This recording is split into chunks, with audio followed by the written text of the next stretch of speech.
की నమస్కారం welcome to Vikram the temple traveller. ఇవాళ మరో ఇంట్రెస్టింగ్ వీడియో తోటి మీ ముందుకు వచ్చాను।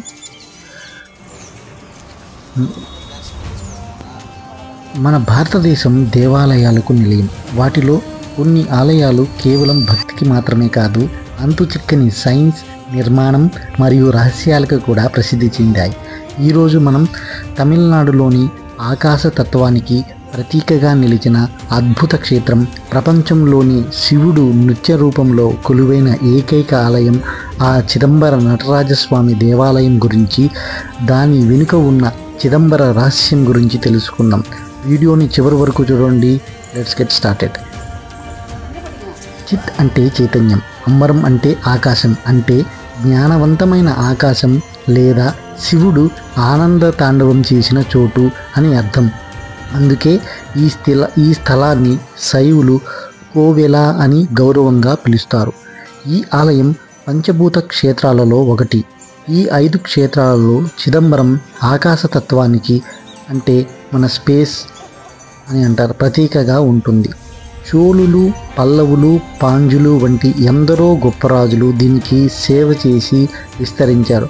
ముఖ్యంగా 9వ శతాబ్దంలో పరాంతక చోళుడు గర్భగుడిపై బంగారు కప్పును వేయించారని ఇక్కడ చరిత్ర చెబుతోంది।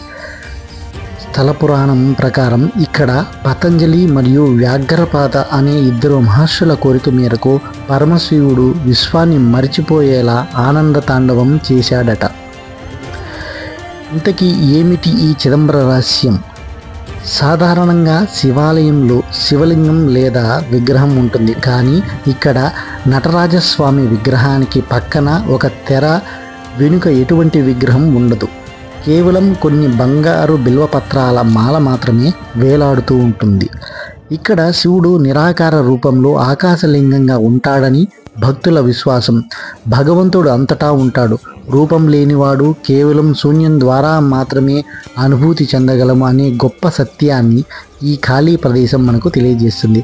అందుకే దీన్ని చిత్ సభ లేదా జ్ఞాన సభ అని కూడా పిలుస్తారు। చిదంబర ఆలయ నిర్మాణం కేవలం అద్భుతమే కాదు, మానవ శరీరం మరియు ఆధ్యాత్మికతకు మధ్య ఉన్న లోతైన సంబంధాన్ని కూడా తెలియజేస్తుంది। 9 ద్వారాలు। ఈ ఆలయంలోని 9 ద్వారాలు మానవ శరీరంలోని నవరంధ్రాలను సూచిస్తాయి। గర్భగుడిపై ఉన్న బంగారు కప్పులో దాదాపు 21,600 బంగారు పలకలు ఉన్నాయి। ఇవి మనం రోజు తీసుకునే శ్వాసల సంఖ్యను సూచిస్తాయట। ఈ పలకలను బిగించడానికి వాడిన 72,000 మేకులు మానవ శరీరంలోని నాడుల సంఖ్యను సూచిస్తాయి। మన శరీరంలో గుండె ఎడమ వైపున ఉన్నట్లే ఆలయంలోని గర్భగుడి కూడా ఎడమ వైపునకు ఉంటుంది। ఇది కేవలం యాదృచ్ఛికం కాదు, ప్రణాళికాబద్ధమైన సైన్స్ అని పరిశోధకులు కూడా తమ పరిశోధనల ద్వారా తెలియజేశారు। చిదంబర నటరాజ దేవాలయం కేవలం ఒక పురాతన ఆలయం కాదు, అది ఆధ్యాత్మికత, సైన్స్ మరియు కళల మేళవింపు। ఇక్కడ శివుడు నటరాజుగా, విశ్వ నర్తకిగా, నిరాకారుడిగా భక్తులకు దర్శనమిస్తాడు। మీరు ఎప్పుడైనా చిదంబరం వెళ్ళారా? లేదా చిదంబర రహస్యం గురించి మీ అభిప్రాయం ఏంటి?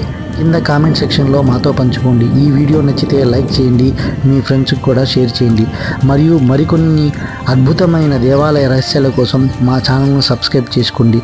మరో వీడియోతో మళ్ళీ కలుద్దాం। ధన్యవాదాలు।